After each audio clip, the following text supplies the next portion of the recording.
wabarakatuh. Perkenalkan, nama saya Sermina, mahasiswi semester 1 jurusan Tadris Kimia Yayan Batu Sangkar. Saat ini akan menjelaskan materi tentang reaksi kimia. Tujuan yang pertama membiasakan dengan bukti reaksi kimia, yang kedua menulis persamaan kimia, yang ketiga membuat logam tembaga dan menentukan massa atom suatu logam. Yang keempat, mempelajari secara sistematis 5 jenis reaksi kimia utama.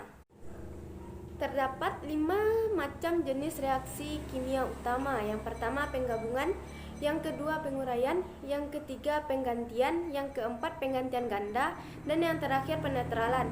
Banyak simbol dalam persamaan reaksi kimia untuk menyatakan keadaan suatu reaksi. Nah, seperti tabel berikut ini. Tanda panah berarti menghasilkan atau memisahkan reaksi dan hasil reaksi. Tanda tambah berarti bereaksi dengan.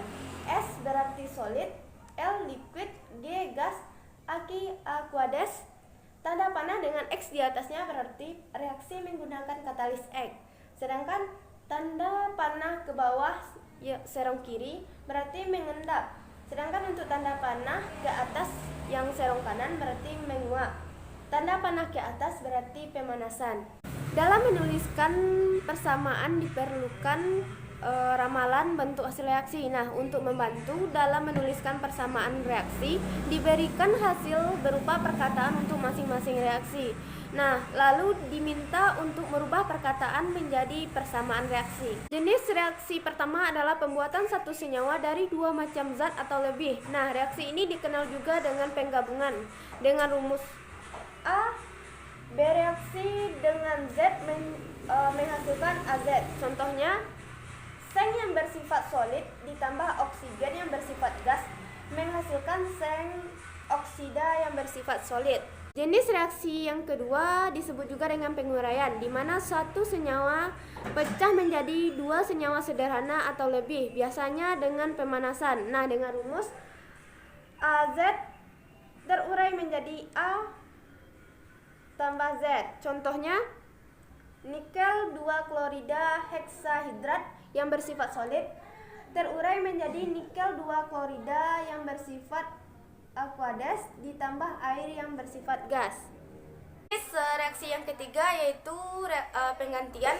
Di sini unsur digantikan oleh unsur yang lain membentuk senyawa yang baru. Unsur yang digantikan di bagian deret belakang elektromotif atau volta. Dengan rumus A bereaksi dengan BZ menjadi AZ ditambah B. Contohnya, timah yang bersifat solid ditambah dengan asam klorida yang bersifat aqueous menjadi timah 2 klorida yang bersifat aqueous ditambah hidrogen yang bersifat gas. Reaksi yang keempat yaitu penggantian ganda, di mana 2 senyawa dalam larutan saling menggantikan partnernya, yaitu anion yang satu menggantikan anion senyawa yang lain dengan rumus AX ditambah BZ menjadi AZ ditambah BX. Dengan contoh, kalium karbonat yang bersifat aqueous ditambah kalsium klorida yang bersifat aqueous menjadi kalsium karbonat yang bersifat liquid dengan kalsium klorida yang bersifat aqueous. Jenis reaksi yang kelima yaitu penetralan, di mana asam dan basa bereaksi membentuk garam dan air dengan rumus HX ditambah BOH menjadi BX ditambah HX. Contohnya, asam klorida yang bersifat aqueous ditambah barium hidroksida yang bersifat aqueous menjadi barium klorida yang bersifat aqueous ditambah air yang bersifat liquid.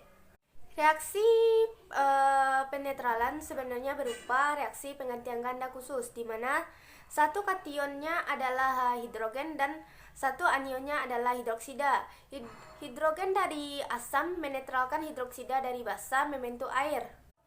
Pada percobaan ini akan dilakukan dari masing-masing 5 jenis reaksi tersebut.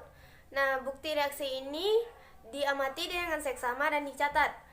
Bukti tersebut dapat berupa pertama pembentukan gas, yang kedua pembentukan endapan, yang ketiga perubahan warna, yang keempat perubahan suhu.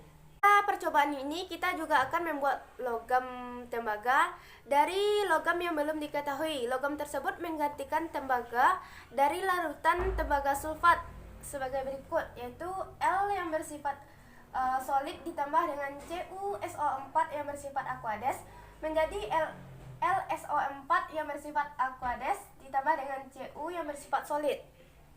Peralatan yang pertama, cawan penguap, gelas ukur, gelas piala, lampu spiritus, kaki kasa, kawat kasa, dan korek api. Selanjutnya spatula, kawat logam, tabung reaksi, rak tabung reaksi, dan penjepit tabung reaksi, pipet tetes, Erlenmeyer, krus porselen, dan tembaga, lalu kaca arloji.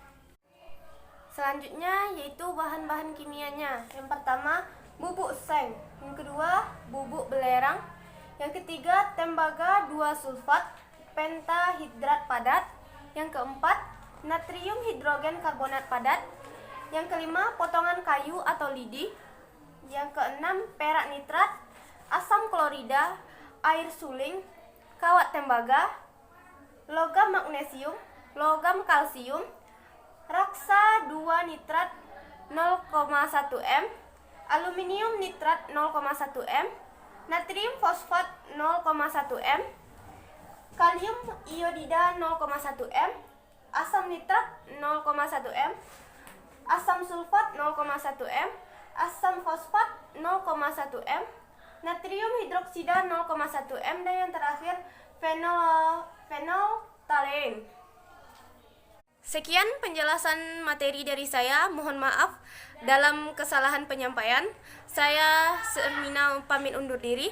Assalamualaikum warahmatullahi wabarakatuh.